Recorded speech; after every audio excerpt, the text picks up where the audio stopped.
YouTube, what is going on? I today want to go a little bit off topic. Usually, you guys know I do automotive stuff, but I want to briefly touch on a financial topic because this can absolutely help every single person with at least a little bit of savings. So I'm kind of throw it out there. You guys already know from the title that basically this is going to be about high yield savings account.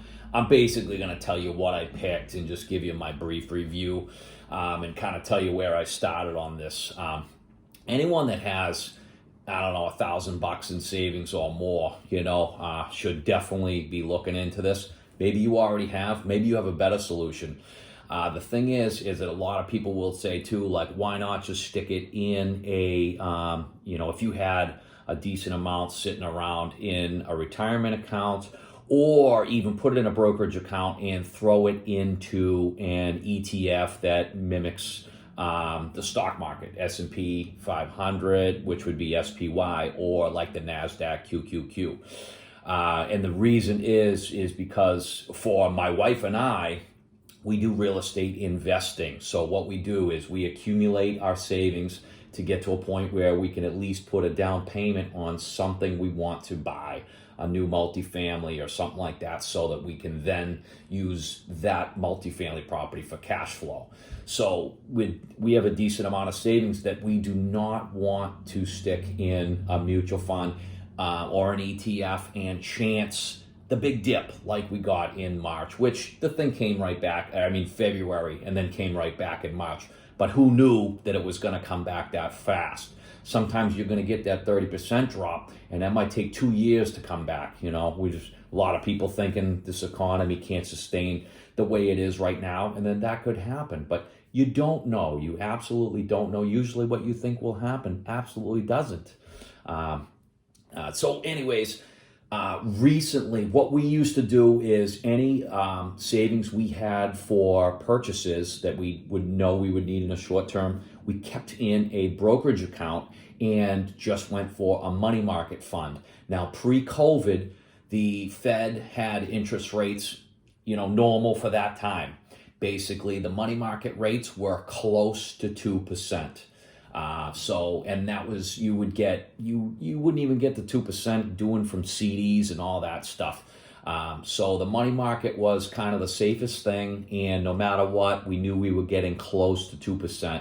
I think we had a premium money market account with Fidelity, and we were getting something like 1.83%.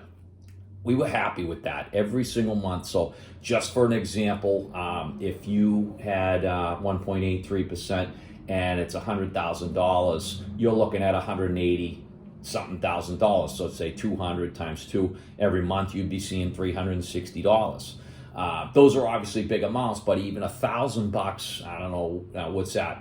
$1,000 would only be like $18, but that's a lot better than somebody having an account and getting Zippo. You know what I mean? Most regular savings and checking account at your bank is close to zero, and it was before COVID. So it's absolutely nuts to keep money in a bank account that's any abundance at all and earn zero. But now COVID happens, and the Fed Reserve comes along, and in order to save the economy, drops rates to zero. Bye-bye money market, bye-bye the interest rate on everything, CDs, all that stuff. That is the effect of that. So if you are a saver, you are absolutely punished by what is going on right now. So we started looking for other things, you got to go absolutely no risk. So high interest savings accounts, those used to be like around 2% too, So now we do the research. I say I got to find some place to stick our savings and everything like that. We do so, and we found there are a list of them. A couple of weeks ago, they were probably all right around 1%. So you're still able to earn 1% on your money in a high yield savings account. So now I'm just going to cut to the chase and basically tell you which one we picked and the rate we got and everything like that. So over the point of researching, I slowly saw things went from 1% down to 0.8%. A lot of high yield savings are down to 0.6%, and then it just goes down and down from there. I know there's Discover has a high yield savings, American Express has one. There's online only, strictly, like Vio, and a few other ones. There's a Varo, Varo on there, but we decided to use PNC. So PNC, I want to say there's actually some locations, and they also have different things like they partner with ATMs so that if you absolutely have to access some of your money, you can do it. But keep in mind, this is stuff that you plan to put and you're not going to touch. So we really are using this as an online only. So right now, PNC has 0.8%. So we just started shifting all of our savings, or a large portion of the savings, into the PNC account, and it is earning 0.8%. Now, when you first open up the account, we went to fund it, and on a new account, they had a 5-day hold. So that made me a little nervous. I said, geez, are they going to have a 5-day hold on every single thing you put in? I goes, there's no way, I want that money, just kind of them getting the benefit of that for that long. But it's only that very first thing when you first open up the account that you have that, and then after that. So now I'll just go into my, review, but this is just a very, we've only been in this for about a week and stuff like that. But so far I already feel better about the fact that knowing that for months I've gone with not getting any interest at all, to earning 0.8% on the money we're putting in it. So PNC Bank. Online, very easy to open up online, very easy to set up transfers to and from different accounts. We have brokerage accounts at Fidelity, and then local savings account at a credit union. Very super simple to kind of put in and do online transfers. And basically the day they approved the account, I was able to set up a transfer from our brokerage account and stuff like that, and it went just like that. They also have this thing called Zelle that you could actually use that account to do apps like kind of like a Venmo, kind of like a Cash App. All that stuff is Zelle, so they're kind of unique to that. So you might, if you want the other apps, you might have trouble using PNC to use those other apps. So that's one thing that you got to keep in mind, that if you move money around with some other people or pay people with a certain thing, and you wanted to be able to do that from the PNC account, you need to make sure that it works with that stuff, because they have that Zelle, which I know Capital One 365, I think they use the Zelle as well.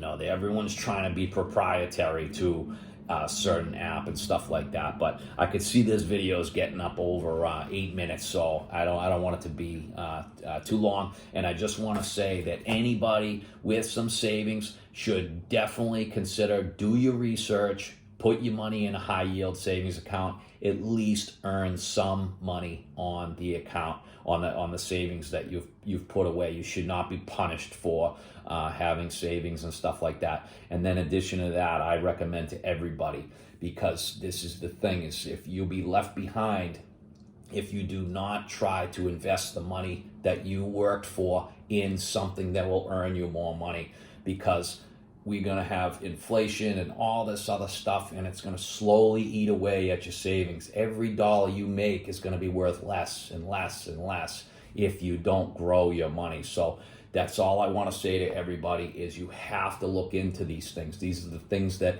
the wealthy people teach their children, that you're not being taught in school, and you need to know this stuff. So I'm just going to leave it there, and then I just want to say thank you guys for sticking this out. I know most of you guys are automotive guys, and this has been off topic. But anyways, guys, subscribe to the channel. If you found this video any helpful at all, give me a thumbs up, make comments. I'd love to hear your comments and questions. I can answer some stuff. And if I don't know everything, so I might be able to point you in the right direction to at least get you kind of going and stuff like that. But it's a great topic, and I think it's something that kids should really be taught at a young age, to build their savings and build their wealth. And the underlying thing is spend less money than you make per week or per month. Whatever it is, just look at what you make per month. Make sure you spend less than that. And then the extra above, that's what you grew your wealth by. But that's it. I'm kind of starting to go off on a tangent. I will talk to you guys soon. Thank you for watching. Over and out.